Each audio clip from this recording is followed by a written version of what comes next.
en el capítulo 13, versículo 1. Mateo capítulo 13, versículo 1 en adelante. Vamos a leer una parte de lo que leímos la semana anterior. Ok, gracias Ezequiel. Y dice la palabra del Señor: aquel día salió Jesús de la casa y se sentó junto al mar. Y se le juntó mucha gente. Y entrando él en la barca se sentó, y toda la gente estaba ¿dónde? ¿Se acuerda que les dije que ya no es pecado ir a la playa por aquello que alguien le diga? Jesús iba a la playa.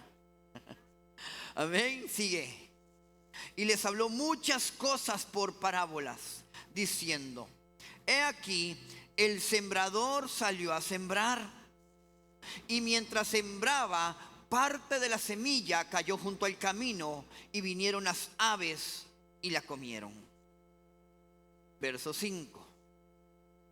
Parte cayó en pedregales donde no había mucha tierra, y brotó pronto porque no tenía profundidad de tierra.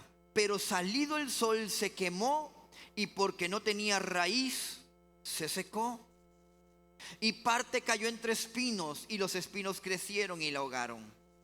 Pero parte cayó en buena tierra y dio fruto, cuál al 100, cuál al 60 y cuál al 30 por uno. Amén. Les estoy hablando la semana pasada acerca de la tierra o de la semilla que cayó junto al camino. Esta noche mi asignación, no voy a hacer un repaso como normalmente lo hago de la semana anterior, sino que quiero avanzar en esta noche. Nos vamos a abocar al versículo 5, 13:5, y vamos a hablar acerca de esta parte de la semilla que dice la palabra: parte de la semilla cayó en pedregales donde no había mucha tierra, y brotó pronto porque no tenía profundidad de tierra. Pero salido el sol se quemó porque no tenía raíz y se secó. Vamos al versículo 20, que es la explicación que da Jesús acerca de este texto. El que fue sembrado en pedregales, dijo Jesús, este es el que oye la palabra y al momento la recibe con gozo, pero no tiene raíz en sí, sino que es de corta duración. Pues al venir la aflicción o la persecución por causa de la palabra, luego tropieza. Amén. Dice la palabra y dice el texto, y quiero tratar de ser seguido y de no parar mucho, a ver si terminamos los otros 3 terrenos el día de hoy. Dice que son los que reciben la palabra con gozo. Diga, reciben la palabra con gozo. Pero usted sabe por qué dice la palabra que al cabo del tiempo ya no hay palabra. Porque hay gente que recibe una experiencia en la iglesia o con Dios, pero es una experiencia emocionalista, una experiencia emocional. Hay veces que llegamos a la iglesia y a la casa de Dios y tenemos una experiencia emocional. La experiencia emocional es bonita. Parece que captamos todo, parece que nos llenamos de todo, pero no dura nada. Nos gustó la música del día de hoy y usted sale con un gozo espectacular porque la alabanza estuvo espectacular. Brincamos con la alabanza. Me gustó la palabra que el pastor llevó hoy porque me confrontó a mi vida. Pastor, todo lo que usted dijo era para mí. Y su corazón se emocionó. Decimos qué bueno es, pero al cabo de que salimos de este lugar, pasa 1 o 2 días y a los 2 días ya no hay nada de la palabra que a usted lo impactó ese día. Ya usted sigue su vida normal. Ya usted no se recuerda qué fue lo que le impactó. Ya usted no se acuerda cuál fue la experiencia que tuvo durante la alabanza y durante la adoración. Ya se fue la palabra, como dice el texto, ya se quemó la palabra. Porque fue una semilla que cayó en una piedra. Fue una semilla que cayó en una piedra que tenía un poquitico de tierra. Entonces en ese poquitico de tierra la planta creció muy rápido, pero como estaba expuesta al sol y no tenía raíz, se quemó muy rápidamente. Podemos tener cuidado que nuestra vida cristiana no sea una vida de emocionalismos. Dígale a la persona que está a la par: no sea emocionalista. Nosotros no podemos ser cristianos emocionales. Y quiero basar este texto a las emociones, porque es algo que no se nos habla en las iglesias de hoy en día. En las iglesias se nos predica la palabra, pero no se nos habla de las cosas que componen nuestra forma de ser, ni nuestro comportamiento en el ámbito social y en el ámbito donde usted vive. No es malo tener emociones. Las emociones no son buenas ni son malas. Las emociones fueron dadas por Dios. ¿Para qué? Para expresar externamente lo que sentimos internamente. Cuando usted está triste, lo más normal es que usted llore. Cuando usted está enojado, lo más normal es que exprese ese enojo y se le note, aunque algunos lo disimulen muy bien. Como cuando el pastor les pide 10 minutos más y lleva 40. Amén. No podemos evitar tener diferentes emociones ante los diferentes escenarios de la vida. La vida está lleno de escenarios diferentes. Usted está feliz hoy, pero no sabe si al llegar a la casa le van a dar una noticia que va a cambiar su estado de ánimo. Usted tiene que estar preparado y usted tiene que estar preparada para recibir noticias, porque esas noticias van a repercutir inmediatamente en su mente, en su cerebro, en su pensamiento, y va a cambiar su estado de ánimo.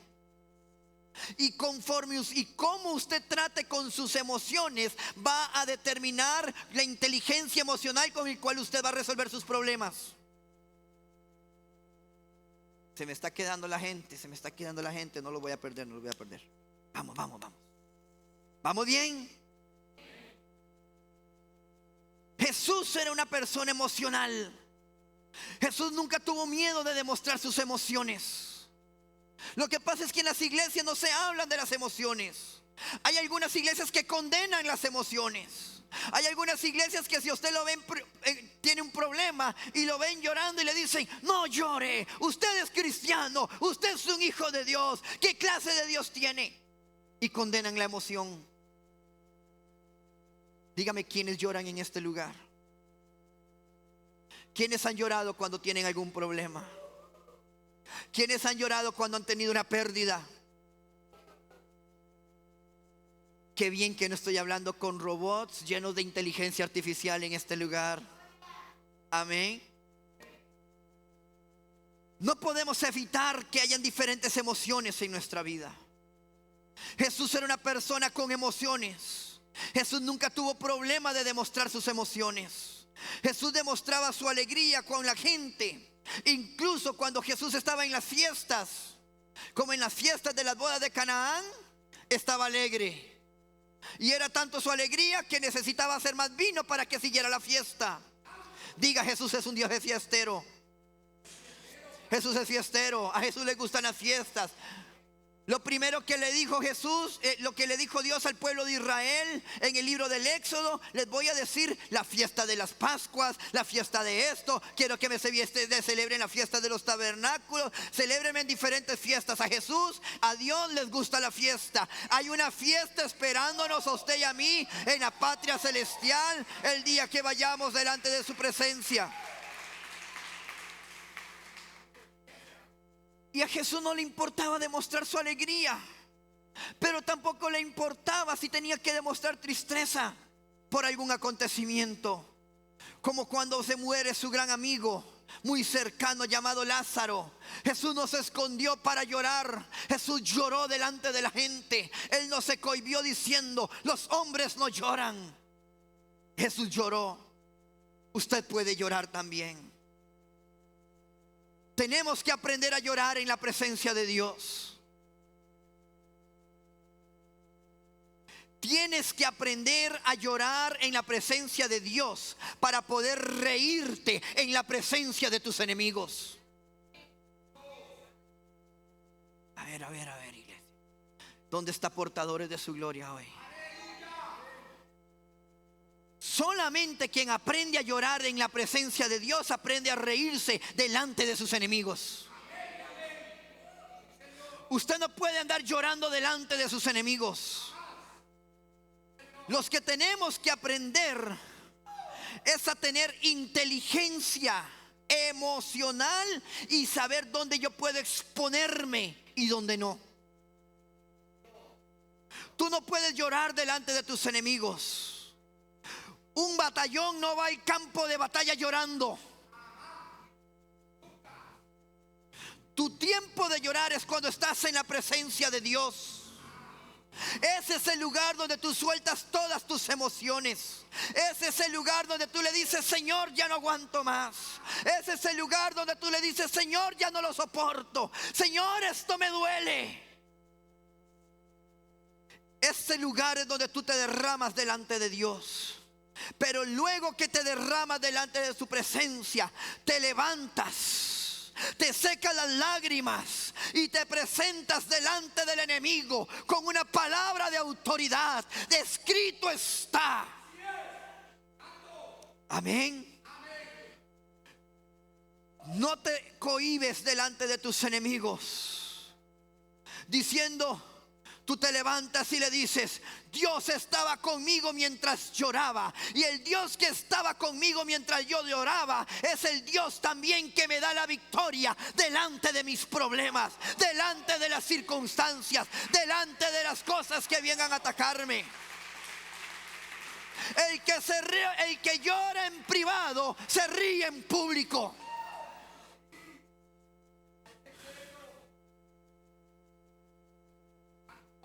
Emociones. Canalizar nuestras emociones al grado de ser inteligentes, de saber en dónde las voy a exponer. No todo el mundo te quiere ver llorar, o no todo el mundo se va a alinear contigo cuando te vea llorando. Hay personas que van a utilizar tu llanto para hacer escarnio de tu vida. Llora en la presencia de Dios, que Él enjugará tus lágrimas.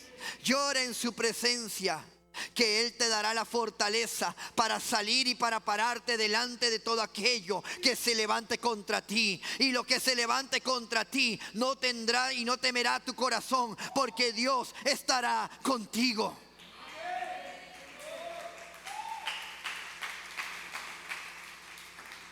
Tenemos que aprender a procesar las pérdidas sin perder la fe y sin perder la esperanza. ¿Cuántos han perdido algo en este lugar? ¿Cuántos han perdido un familiar en este lugar que ha dolido? ¿Cuántos han perdido un matrimonio? ¿Cuántos han perdido un hijo? ¿Cuántos han perdido un buen trabajo? Todos tenemos pérdidas. Pero cuando usted y yo aprendemos a procesar una pérdida, no quiere decir que tenga que perder mi esperanza. No quiere decir que no tenemos fe. Usted tiene que aprender a procesar sus pérdidas y aún así sigue teniendo esperanza de que Dios está con usted. No quiere decir que porque yo procesé una pérdida perdí mi fe. Quiere decir que somos humanos. Dígame que somos humanos, y que nuestro corazón no fue creado para cargar con tanto peso de dolor guardado dentro de nosotros. Por eso es que Dios te dio una válvula de escape, que son tus ojos. Gracias a Dios por nuestros ojos, para que sueltes por ellos toda la presión que tienes por dentro. Dígale a la persona que está a la par: es bueno llorar. Es bueno llorar. No ser un llorón. Ojo, es bueno llorar. Es bueno llorar.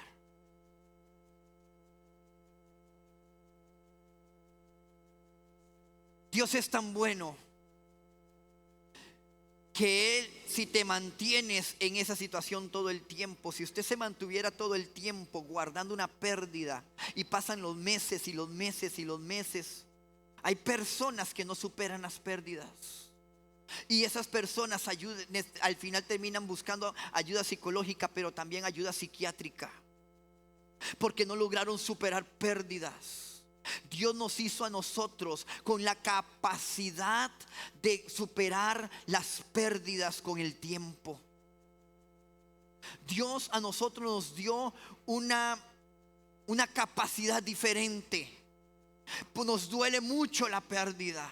Podemos sufrir por una pérdida, pero en medio del tiempo, diga conmigo, del tiempo, Dios nos va procesando para que ese dolor se vaya disminuyendo o vaya llevándose por etapas.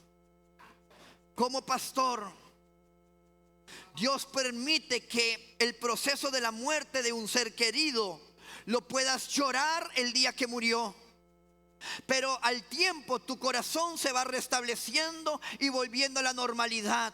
No quiere decir que el dolor terminó, sino que Dios permite que puedas llevar unos procesos en el duelo de tiempos. Entonces otra parte de dolor que quedó en ti la vas a sacar el día de la madre. Ay, mi mamá no está, y te vienen las lágrimas también. Y en otro momento y te vas a restablecer. Otro momento cuando hay una reunión familiar, ay, mi mamá, y te vas a recordar de tu mamá. Y en otro momento en diciembre, ay, mi mamá, tan buenos tamales que hacía. Pero por tiempos vas sacando el dolor hasta que tu corazón se sane. Dios te dio esa capacidad de ser pausado, pero que el dolor vaya saliendo hasta que tu corazón vaya sanando, para que vayas superando las pérdidas. Tenemos que aprender a procesar las pérdidas, porque hay muchas cosas que usted y yo vamos a perder en el camino.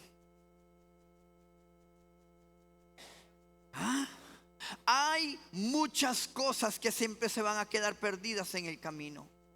No solamente se pierde a un ser querido, tú tienes que aprender a procesar incluso la pérdida de un muy buen trabajo, que creías que ibas a estar por mucho tiempo en ese trabajo porque era una bendición de Dios, pero resulta que ese trabajo se vino abajo y te despidieron de ese trabajo, y hay que aprender a procesar ese duelo y levantarse también. Amén. Lo que te voy a decir una cosa: Dios te permitió tener emociones para que las puedas expresar en el momento que tengas que hacerlo. Es decir, no reprimas.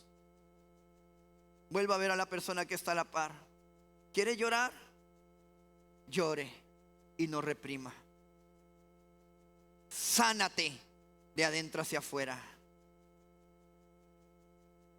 Tenemos que aprender a procesar nuestras pérdidas, por más dolorosas que sean, y dejarlas atrás.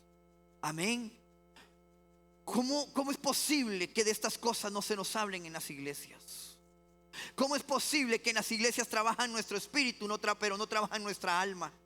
Porque todo lo que tiene que ver con nuestra mente, con nuestra psiquis, con nuestro pensamiento, tiene que ver con nuestra alma. Se nos habla mucho de que usted tiene que ser un ser espiritual, pero también se les olvida que usted es un ser almático, y que como ser almático tiene que situaciones difíciles en su vida que tiene que aprender a sobrellevar. Hay muchas personas que han dejado a Dios por no saber tener inteligencia emocional a la hora de pasar un proceso. Necesitamos aprender. Nuestra salud mental es importante. Es importante que entendamos que si Dios nos dio una mente, también nos dio todos los síntomas que vienen a atravesar a la mente, y todos tienen que ver con Dios. Una forma de afrontar una pérdida es reconociendo que se perdió. Usted no afronta una pérdida hasta que diga y se convenza de que lo que se perdió o lo que ya no está simplemente se perdió y se fue. Hay gente que todavía sigue esperando el marido que se le fue hace 15 años. Despiértese, ya se no volvió. Deje de estar esperando a esa mujer que se fue hace 6 años y que ya está casada con otro. Ya se fue. Deje de estar esperando cosas que ya no están en su vida. Aprenda a afrontarlo. Aprenda.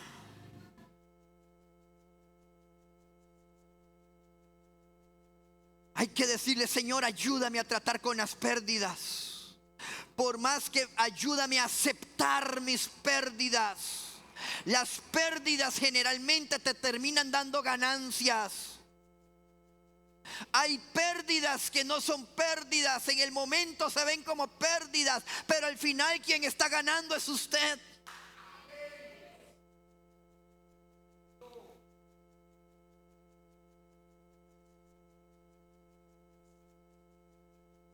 No hay nada malo con perder. No hay nada malo con perder. Lo único que tenemos que hacer es aceptarlo. Perdí mi casa. Perdí mi casa. Perdí mi carro. Perdí mi carro. Me toca viajar en bus. Pero Dios en algún momento bendecirá mi vida nuevamente. Perdí un familiar. Lo perdí. Aceptarlo. Acepta que perdiste algo, que algo se fue, que hay algo que ya no puede seguir estando a la par tuya. Acéptalo para que puedas seguir adelante, porque si no vas a vivir esclavizado a un recuerdo, a un mal recuerdo. Tenemos que aprender a tratar con nuestras emociones en privado delante de Dios, para que no te avergüencen tus emociones cuando estés delante de la gente. Amén. La Biblia dice que hubo una vez donde David se fue a la guerra y se llevó a sus hombres de guerra. Pero mientras que ellos estaban en la batalla, vino el ejército enemigo y se llevó a la esposa de David, y se llevó a los hijos de David, y se llevó a todas las esposas de toda la gente que andaba en la guerra. Cuando David regresó y se dio cuenta que no estaba su mujer, se dio cuenta que ya no estaban sus hijos, pero no solamente eso, todos los hombres de la guerra se dieron cuenta que ya no estaban las esposas ni los hijos. Querían apedrear a David.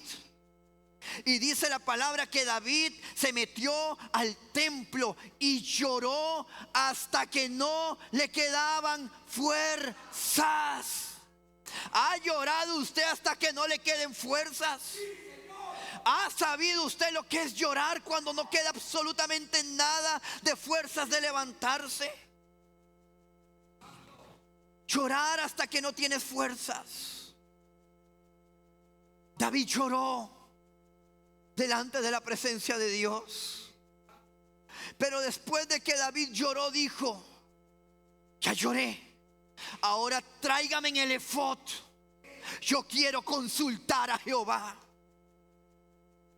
Y David preguntó: Dios, perseguiré a mis enemigos y los alcanzaré. Y Dios le dijo: vete, porque no solamente los vas a alcanzar, sino que vas a recuperar absolutamente todo.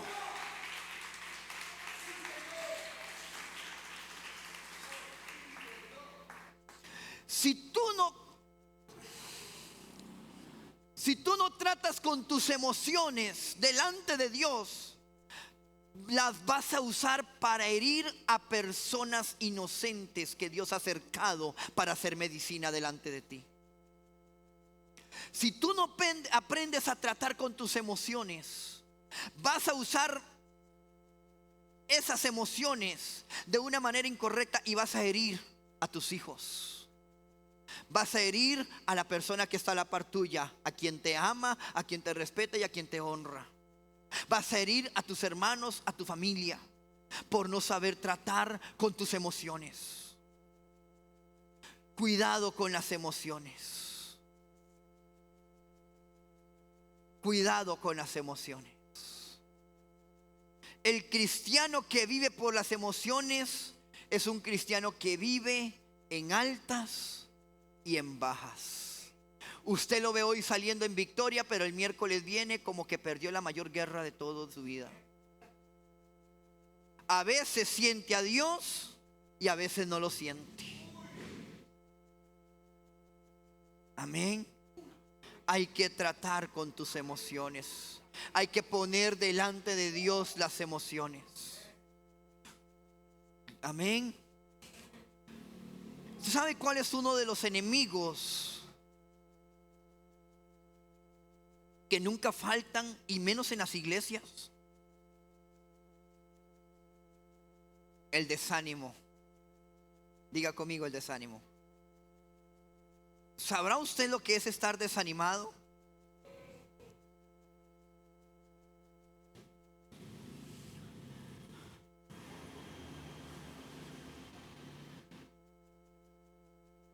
El desánimo le llega tanto al que tiene muchos años en la palabra como al que recién llegó a la iglesia. El desánimo llega como con astucia, como una serpiente que se mueve poco a poco y comienza a hacer que tú ya no necesites ir a la iglesia tanto como antes. Porque ¿para qué ir a la iglesia? Hoy me voy a quedar en la casa. El desánimo se escabulle rápidamente para decirte: ¿para qué vas a ir? Ni que pareces un adicto a la iglesia. Un día que se vaya porque estás cansado del trabajo, váyase para la casa. Y usted, sí, ¿para qué voy a ir a la iglesia? Ni que yo fuera el pastor, que tengo que estar todo el tiempo ahí. Yo sí puedo quedarme en la casa. Y comienza el desánimo a trabajar en tu vida. Y comienzas a ponerte excusas. Pero lo que no te dice el desánimo es que tu casa está en pie porque tú tienes y mantienes una relación con Dios. Lo que no te está diciendo el desánimo es que todavía respiras y caminas porque la gloria de Dios no se ha apartado de sobre tu vida. El desánimo te dice: baja las revoluciones, que las cosas no están tan bien. Pero nunca te dice: pero sin embargo alaba a Dios, porque en medio de la prueba Dios siempre está contigo. En medio de las circunstancias, el desánimo no me viene a decir que las cosas salen bien porque tengo un Cristo.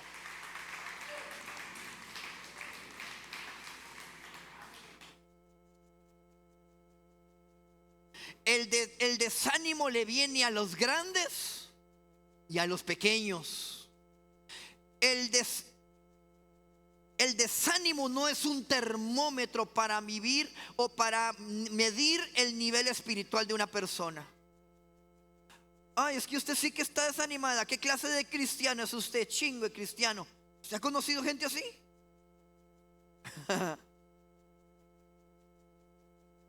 Personas o líderes que dicen: no, esa persona no se desanima mucho, eso no sirve. ¿Ah? Y lo delegitiman, lo sacan. El desánimo no mide tu nivel espiritual. El desánimo le puede llegar al pastor o le puede llegar a la persona que está en la puerta. La Biblia dice que había un profeta muy poderoso en la Biblia llamado Elías. Y una vez el desánimo vino sobre él cuando se dio de cuenta que por más que predicaba, la gente no dejaba de adorar a los ídolos. Y dice la Biblia que en medio de su desánimo, él se acostó debajo de un arbusto y quería morirse. ¿Le ha dicho usted: Señor, yo quiero morirme en medio de un proceso? Yo sé que estoy hablando con personas honestas en esta iglesia. Amén. ¿Y saben qué dijo Elías? Nada vale predicar. ¿Para qué voy a seguir haciendo esto si no hay ningún resultado en este pueblo? Y se acostó ahí y dice que Dios le envió un ángel. Pero el ángel no lo vino a reprender como tal vez usted lo haría en otra iglesia. El ángel no lo llegó a regañar y a decirle: ¿qué clase de cristiano eres? Se supone que eres Elías, levántate. El ángel no llegó así. Una persona con desánimo no se reprende ni se regaña. ¿Está aprendiendo? Una persona desanimada no se reprende ni se regaña. Una persona en desánimo se le ayuda a levantarse y se le da ánimo para que pueda levantarse nuevamente. Más profundo. Un poquito más profundo. ¿Están aquí, iglesia? Estoy en introducción, no se duerma, falta mucho. Una persona en desánimo no necesita que venga alguien a predicarle.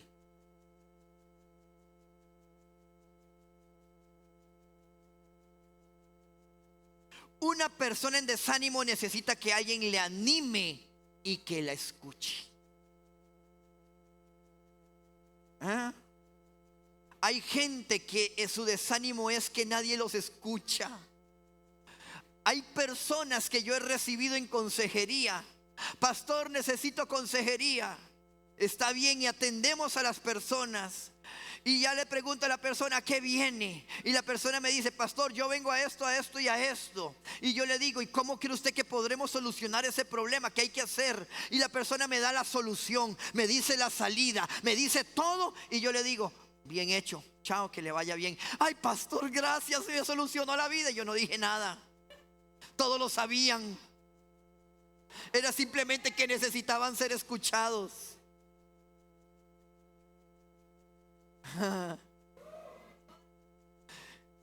El desánimo llegó donde Elías y Dios manda un ángel. ¿Saben para qué? Para que le cocine. Dios le: Gabriel, está ocupado. Aquí estoy peleando con dos demonios, pero no me ven ni el polvo. Déjalos ahí. Vete a cocinarle a Elías. El ángel no le predicó. El ángel lo invitó a comer. Ya usted sabe qué es lo que tiene que pedir cuando está desanimado.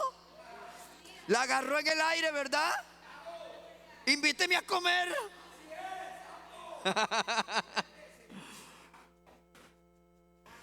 Cuando usted me diga que está desanimado, yo le voy a mandar a mis líderes. Y usted les dice: qué dicha que vinieron, ¿a dónde me van a invitar a comer para que me escuchen?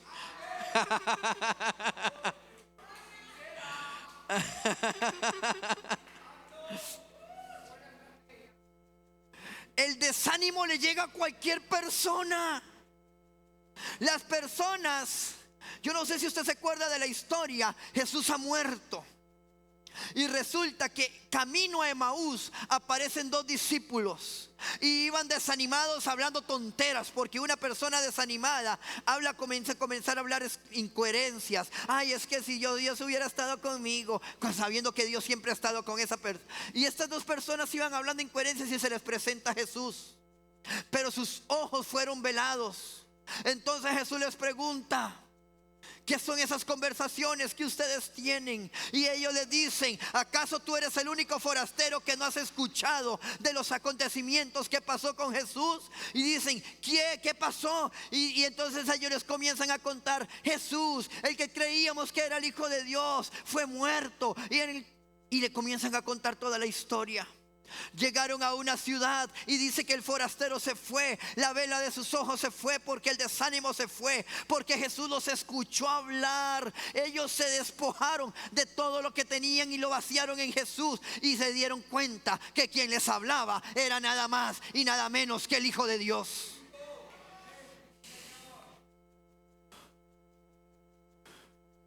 Otra persona, pastor, otro ejemplo, porque me gusta para saber qué voy a hacer cuando estoy desanimado.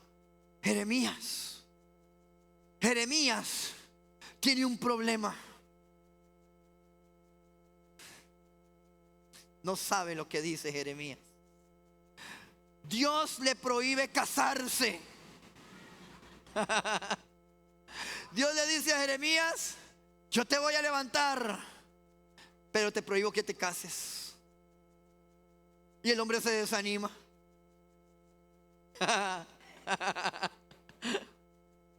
Dios le dice a Jeremías: te voy a llamar como profeta. Entonces Jeremías le dice: pero Dios, yo no sé hablar. Entonces, donde dice: no digas que no sabes hablar, le dice Dios, porque yo pondré palabras en tu boca.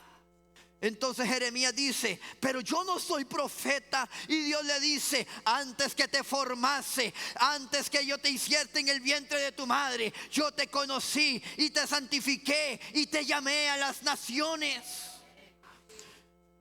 Vean cómo Dios le va quitando las excusas a Jeremías. Pero la condición es que no te puedes casar, le dijo. Eres el profeta que yo estoy llamando, pero te prohíbo que te cases. ¿Por qué no me puedo casar, Señor? Porque tu ministerio va a ser con gente muy difícil. Vas a ir a hablar en contra de tu pueblo y en contra del ejército que tiene a tu pueblo. Y si tú tuvieras esposa y tuvieras hijos, van a usar a tu familia en tu contra para tratar a forzarte que no digas lo que yo quiero que digas. Te van a amenazar con tu familia. Y tu ministerio no es cualquier ministerio, Jeremías. Tu ministerio es para tumbar. Tu ministerio es para destruir. Y luego vas a levantar de nuevo. Todo eso está en Jeremías, en el capítulo 1. Y Dios le dice: en tu ministerio vas a confrontar el sistema de gobierno y el sistema religioso. O sea que vas a tener enemigos por todas partes. Entonces Jeremías dijo: pues entonces vamos a profetizar. Y profetizó. ¿Y saben qué pasó? Nada. Entonces Jeremías volvió a profetizar con más fuerza. ¿Y usted sabe qué pasó? Nada. Y volvió a profetizar y nada. Y profetizó de nuevo. ¿Y sabe qué pasó? Lo metieron preso. Luego lo sueltan de su prisión y profetiza de nuevo y le entran a golpes. Profetiza de nuevo y lo meten en una cárcel, en un hoyo.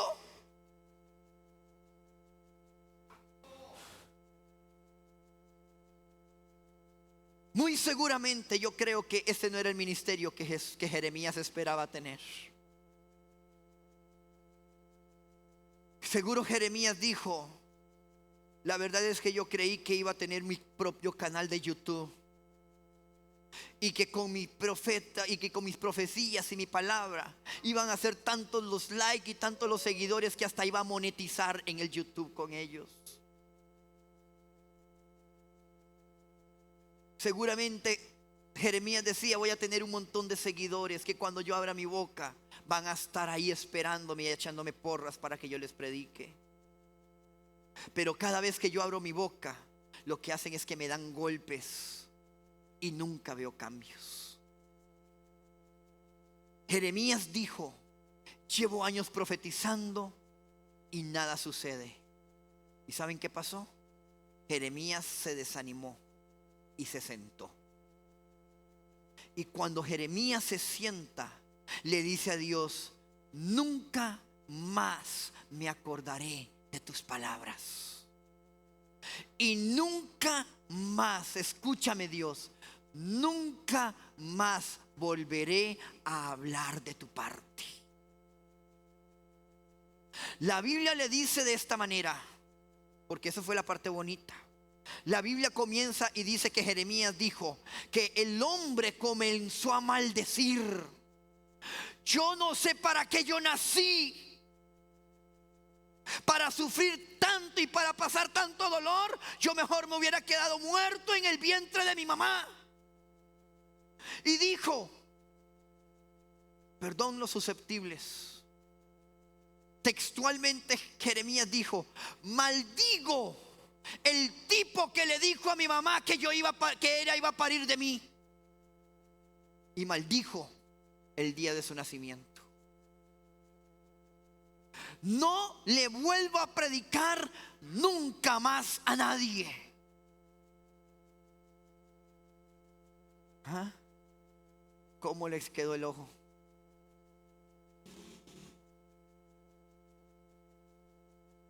Pero el texto dice que de repente, diga conmigo de repente, sentí un fuego en mis huesos. Y yo dije, no puedo resistir lo que estoy sintiendo. Trato de resistirlo, pero no puedo. Sigo predicando porque me obligas, pero mi boca es una trompeta para anunciar tu palabra. ¿Sabes qué más dijo Jeremías? Me sedujiste, oh Jehová. Fui seducido por ti. Tú fuiste más fuerte que yo.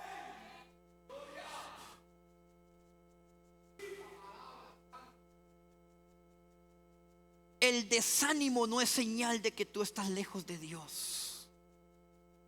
Todo lo contrario. El desánimo no es que tú has pecado. El desánimo no es que el enemigo ha tirado un dardo. El desánimo es que el enemigo tiró un dardo. Porque teme que si tú sigues por el camino que vas, te vas a convertir en el enemigo público número 1 más peligroso para el infierno.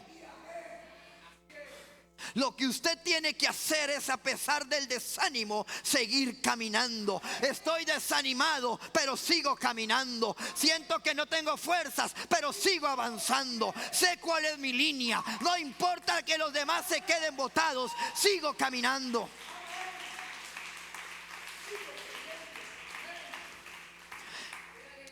Es orar aunque yo no quiera orar. Ir a la iglesia aunque me tenga que sentar en la última silla. Y no es que allá están desanimadas, ¿verdad que no? Aunque usted se tenga que sentar allá en la esquina, es ir a la iglesia. Voy a hacer lo que me toca hacer a mí para que Dios haga lo que le toca hacer a Dios. Debes cuidar tus emociones. Debes cuidar tus emociones. Darles libertad sin perder la fe y sin perder la esperanza. Amén. Darles libertad sin perder la fe y sin perder la esperanza. Mateo, otra vez, tercer terreno. Dígale a la persona que está a la par, cuidado con el afán y la preocupación. Versículo 7.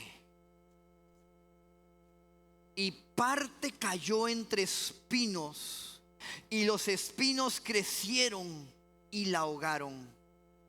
Versículo 22 está la explicación de Jesús que dice: el que fue sembrado entre espinos, este es el que oye la palabra, pero el afán de este siglo y el engaño de las riquezas ahogan la palabra y se hace infructuosa.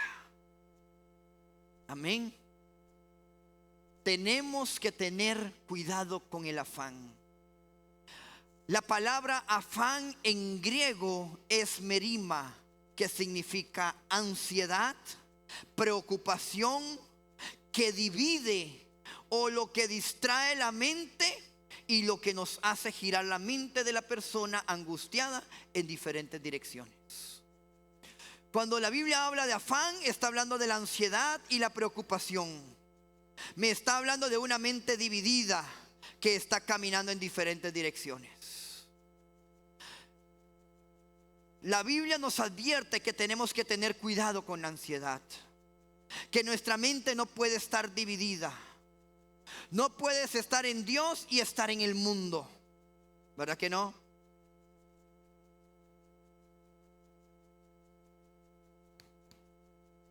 No puedes estar aquí en la iglesia y estar en el partido.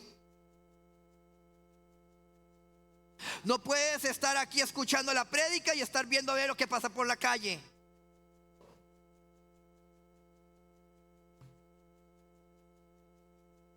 No puedes estar escuchando la palabra del Señor y estar viendo el reloj para ver en qué momento pasa Chino, para saber que ya el pastor va terminando.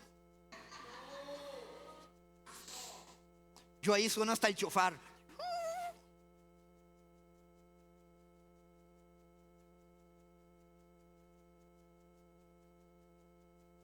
No puedes estar en Dios y estar en el mundo. No puedes estar en Dios y estar en las riquezas. No puedes estar en la vida eterna y en la vida natural, porque la Biblia dice que todo esto trae ansiedad.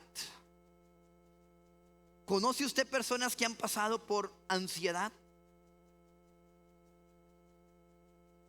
Son personas que no pueden estar tranquilos nunca.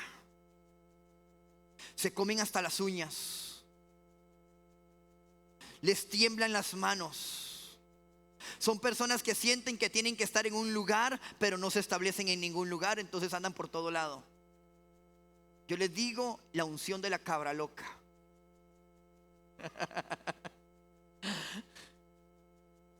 Son personas que comienzan cosas, pero no las terminan. En todo se quieren meter. Síntoma de la ansiedad que tienen. Comienzan proyectos pero no los terminan. Son gente que parecen expertos en todo, pero al final no son nada. Porque la ansiedad te guía en diferentes direcciones. Jesús está diciendo que cuando alguien escucha la palabra de Dios, hay algunos de ellos que su terreno está lleno de espinos. Cuando la palabra cae, el trabajo de las espinas es ahogar la palabra. No es ahogarte a ti, es ahogar la palabra que estás recibiendo.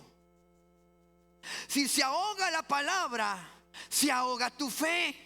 Y si se ahoga tu fe, eso va a afectar tu caminar en Cristo. No es ahogarte a ti, sino ahogar la palabra. Porque la fe viene por el oír, pero el oír es la palabra de Dios.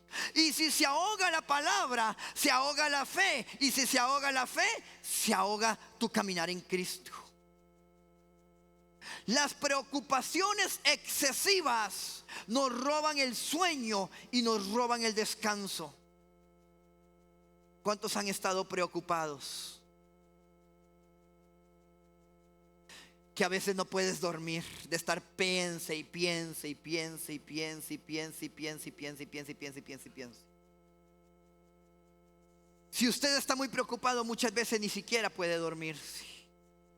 Una mente cansada no puede producir. Y usted no duerme por estar pensando. Entonces no produce buenas ideas porque está cansado. No produce al día siguiente porque ni siquiera pudiste dormir.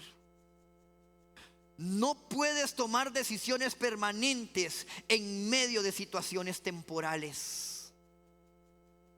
No me la agarraron por aquí. Es que me faltó la gente de portadores de aquel lado. No puedes tomar decisiones que van a ser permanentes en etapas de tu vida que son temporales.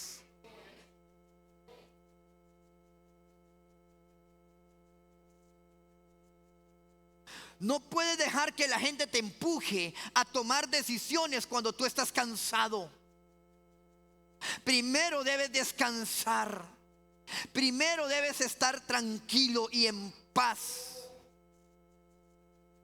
Tus pensamientos deben estar claros antes de tomar decisiones. El que se afana por el futuro es como aquel que quiere pagar una cuenta que quizá nunca llegue. ¿Cómo, pastor? Ahora que termino el culto, voy a ir al chino de la comida china y le voy a pagar que la otra semana seguramente voy a ir después del otro culto con 4 personas a comer y voy a decirle, cóbreme de una vez lo del próximo sábado que voy a comer esto, esto y esto y esto. Ilógico, ¿verdad? Usted no va a pagar una cuenta que tal vez ni siquiera llegue. El que se afana por el futuro es aquel que quiere pagar una cuenta que quizás nunca llegue. Nos hacemos escenarios en nuestra cabeza de cosas que aún no han sucedido y que quizás nunca vayan a suceder. La gente vive preocupada por cosas que tal vez nunca pasen. Hay gente pensando en qué va a suceder cuando esté muerto y entonces no disfrutan la vida. Ay, es que ¿qué va a ser de mi vida cuando yo me muera? Y si me despierto en el ataúd, ¿qué voy a hacer? Póngame en boca arriba, porque si me ponen boca abajo y comienzo a rasguñar, voy para el suelo. ¿Usted sabía que por eso es que ponen los cadáveres boca arriba? Si los pone boca abajo, comienzan a... ¿Ah? Ya usted sabe cómo poner a la suegra, ¿verdad?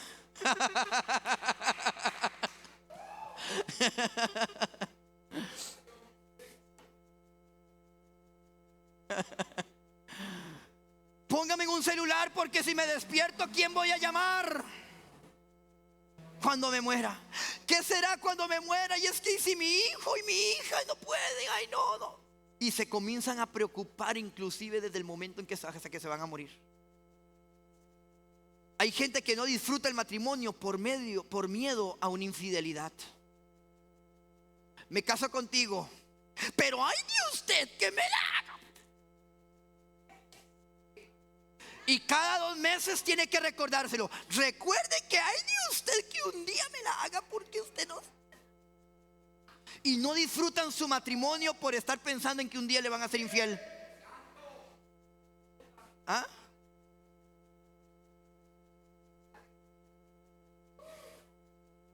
Hay gente que tiene más fe de que un día se va a divorciar que en el matrimonio.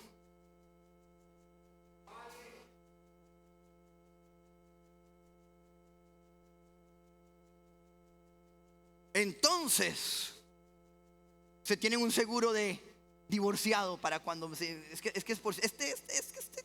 chavalo se va a divorciar de mí, voy a tener un segurito para cuando la persona ya se vaya. Y se ponen un contrato de 5 años o se ponen un contrato de 10 años, porque tienen tanta fe en que un día se van a divorciar que no logran disfrutar su matrimonio como tiene que ser. Hay una medicina para el afán. Quiero que vean Mateo capítulo 6, versículo 31. Mateo 6, 31. ¿Estamos aprendiendo algo?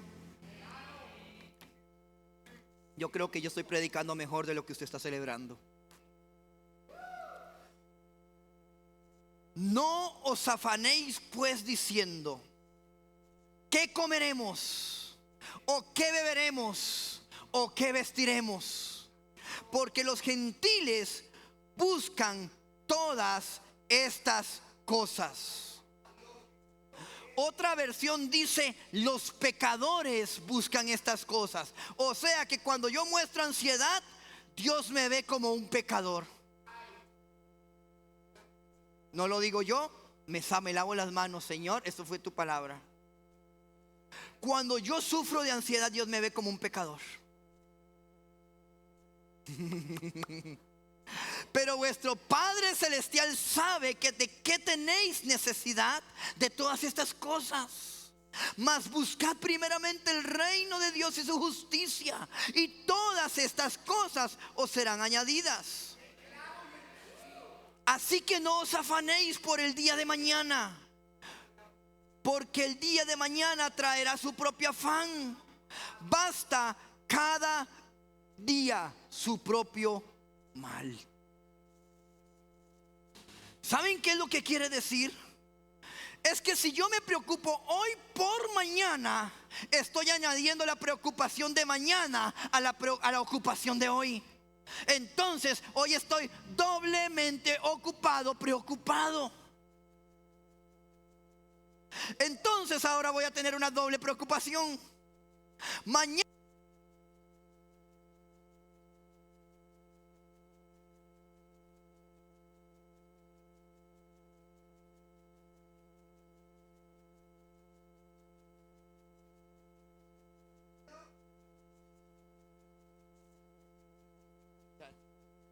¿me entendió?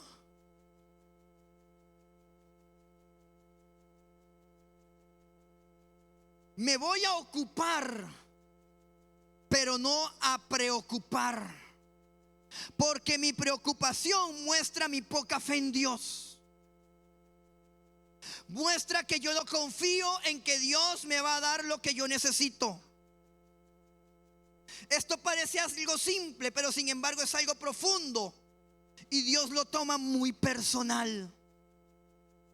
Dios está diciendo: como tú dudas de mí y como tú crees que yo no sé lo que tú necesitas, como tú estás dudando de que yo sé, de que tú necesitas comer, de que tú necesitas beber, de que tú necesitas vestido, yo lo sé todo. Pero hay algo más importante, y ese es mi reino y mi justicia. Y si tú buscas mi reino y mi justicia, tendrás comida, tendrás bebida y tendrás vestido.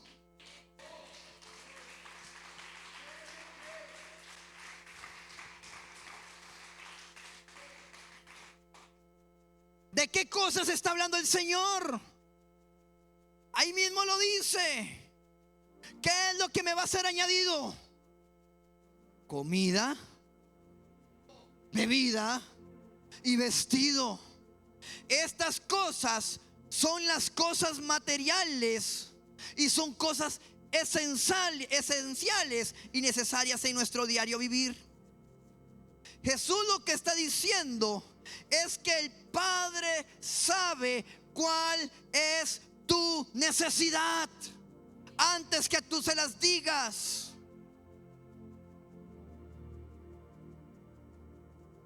Jesús hace mención de estas tres cosas que son necesarias, y Él dice que entiende nuestra necesidad, pero Él quiere que no tengamos preocupación por eso, sino que busquemos primero el reino de Dios y su justicia. Porque si Dios sostuvo a su pueblo en el desierto, también te va a sostener a ti. Quiero que vayamos al libro de Deuteronomio. Regáleme, si le digo de que 10 minutos le miento, pero deme 10 minutos. Deme 10 minutos y que Dios multiplique el tiempo en 20. Deuteronomio 29:5.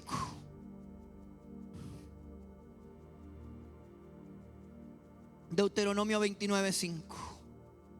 Y yo os he traído 40 años en el desierto. Vean lo que dice el texto. Vuestro vestido no se ha envejecido sobre vosotros, ni vuestro calzado se ha envejecido sobre vuestro pie. O sea, no es que usted anda zapatos viejos. Usted me está entendiendo lo que dice el texto. El texto dice que no es que sus zapatos se van a ver como zapatos viejos pero buenos. Me va a decir que Dios siempre lo va a tener vestido a la moda. Sus zapatos no pasaron de moda, no se han envejecido, no son zapatos viejos, se ven como zapatos nuevos. Su ropa no se ve anticuada.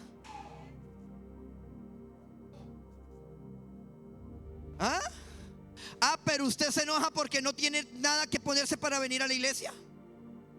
¿Qué me pongo? No tengo que ponerme, ya no tengo ropa. Y tienes un closet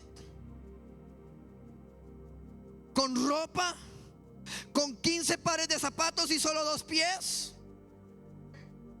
Y no tiene zapatos que le combinen con el carterito y con el bolso y con las uñas.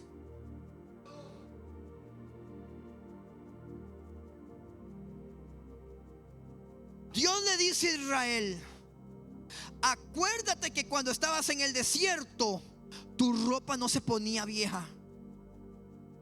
Los zapatos no se te desgastaron durante 40 años.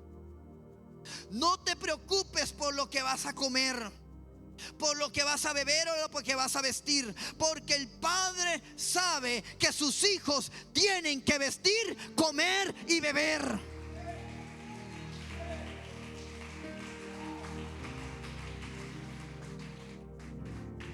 ¿Saben qué es lo que me gusta del texto? Que el texto no dice Dios, el texto dice el Padre, como quien sabe la necesidad que tiene su hijo. Yo no sé qué va a pasar, pero el Padre sabe lo que va a pasar.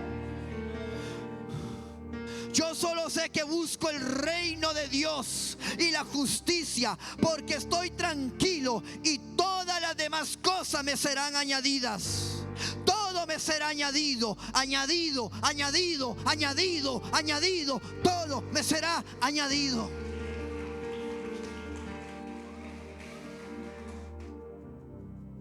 Pero si te preocupas y te afanas, actúas como pecador. Pero si tú buscas el reino, yo te voy a añadir no solo el vestido, sino también la cartera, y la cartera que combine con el zapato. Y te voy a dar las uñas que combinen con tu color de piel y con tu color de ojos, y las pestañas que te arraigan los ojos para que te veas más guapa.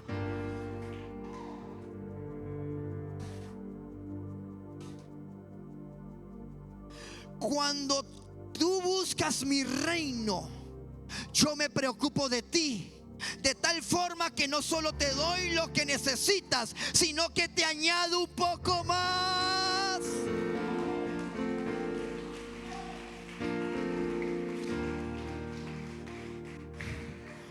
¿Para qué? ¿Para qué, pastor? ¿Para qué Dios me da un poco más? Para que seas bendición a otros, para que aprendas a darle a otra persona más.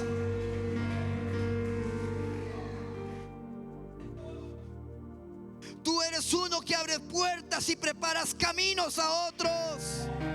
Dios solamente añade. Pero para añadir Dios, yo tengo que tener algo. Siempre que se añade algo, es algo que se añade sobre lo que hay. Si yo no tengo nada, lo que Dios hace es proveer. Pero si Dios dice que Él me añade, quiere decir que Dios me añade sobre algo. Por eso yo tengo que aprender a sembrar. Ahí está la clave. Dios añade cuando porque dice la palabra del Señor que Dios honra a los que le honran.